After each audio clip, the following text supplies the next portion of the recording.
It was an amazing thing. And when you wanted to do is you gave to the country that was so good to you. So my brother had no second thoughts.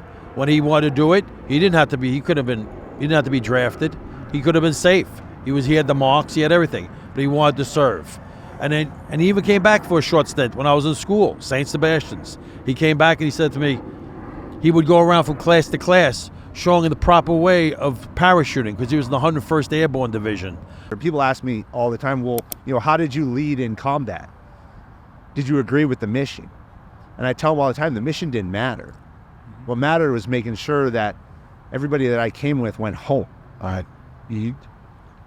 look at my kids now, and I often think, what if I wasn't here? What if my son went and answered that call that I did and never came home? And I heard you speak, and I heard the others speak, and they talk about losing their children, losing their brother, and it makes me emotional. Because I don't know deep down even though I've seen this firsthand and lost guys in combat, how I would deal with that when it was that close to me.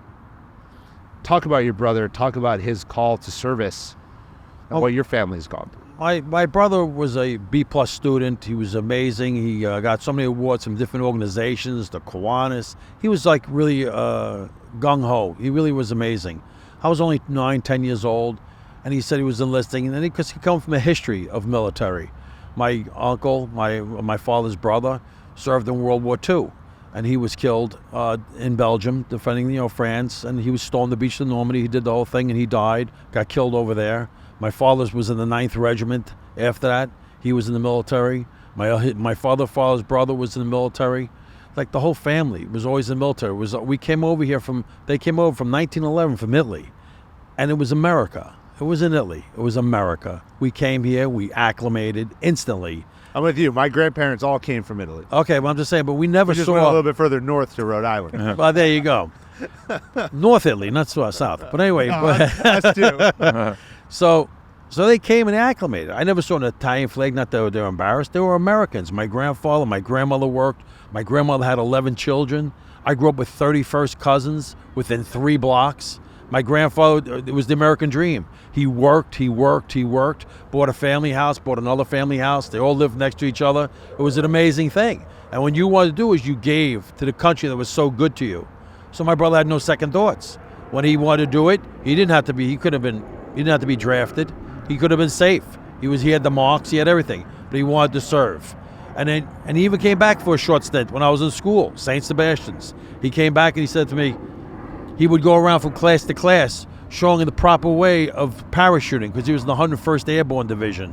So I remember going from class to class, how proud I was. He was with his uniform. Coming in, how did he count 1 1,000, 2 1,000, 3 1,000, pull a cord, roll over, and it was amazing. So the guy's eyes were wide open. It's the longest 3 seconds. Exactly. When he first said 1 to 3,000, I said, boy, you're going to hit the ground before 3,000. But it was such a proud thing. And my brother did it all the way. And my mother would send the packages. We did the whole 9. Send a salami to your boy in the army from Kansas. We'd send packages. We'd send everything. Italian household. Oh, yeah. It was it. You got to eat. And that, then my mother said, the boys like to have a drink. They'd sneak a bottle of whiskey in there to send it overseas. But it was all good. And he wrote to my mother. It was the firstborn. My mother's apple of her eye. I was the baby. And I had 3 sisters in between. So, my mother always had a revelation when she came.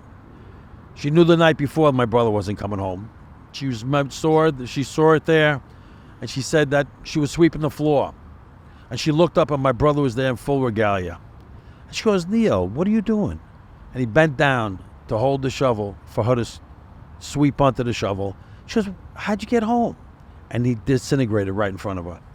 The next day, the military came ringing at her door to say the news that my brother was missing in action. Because again, the story of the river, my brother was there. And I found the story out from the leader of the group, from the division. He called me up. He came to my 5 years after. He said, your brother was there. There was this, they were going on a recon for 2 men out in a watercraft, going to do a recon out in the waterway. And he goes, my brother said, no, it's always 3. I'll make sure there's 3. And like I said before, we didn't grow up with racism. As we grew up was Americans. So it was 2 African Americans and my brother. My brother fought. I'm going with them. He went there. He went into water, and my brother saw the snipers in the trees. Stood up and says to the people on the land, "We have snipers." So they all took cover where they were being uncovered. They saved everybody on the land, and my brother and the two men that were in the boat were killed. So they fought side by side. They died side by side. And then, of course, the rest of my mother and father, I lost a part of them after that. Yeah. My mother was never the same. My father was never the same. He saw this tragedy with his brother. Now he has it with his son. And then when we went to the funeral, my grandmother was alive. So she saw it again, 21-gun salute, again, at the family grave. So my grandmother collapsed at the grave. So our family, and all of us, we all distanced because it was a big void in our life. And it was something to see this, the wall, to make sure his name is out there to show he gave his life. He gave everything to serve our country. And to see it memorialized, traveling around, like I said before, where he will never be able to travel, that his name is out there, his pictures are on that wall over there.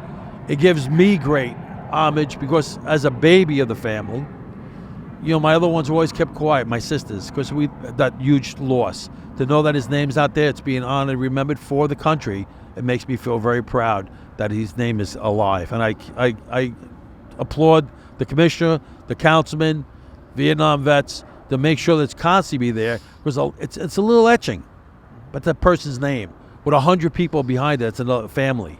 And if we did that, it would be 3 million people's names with all the families that are attached to that name.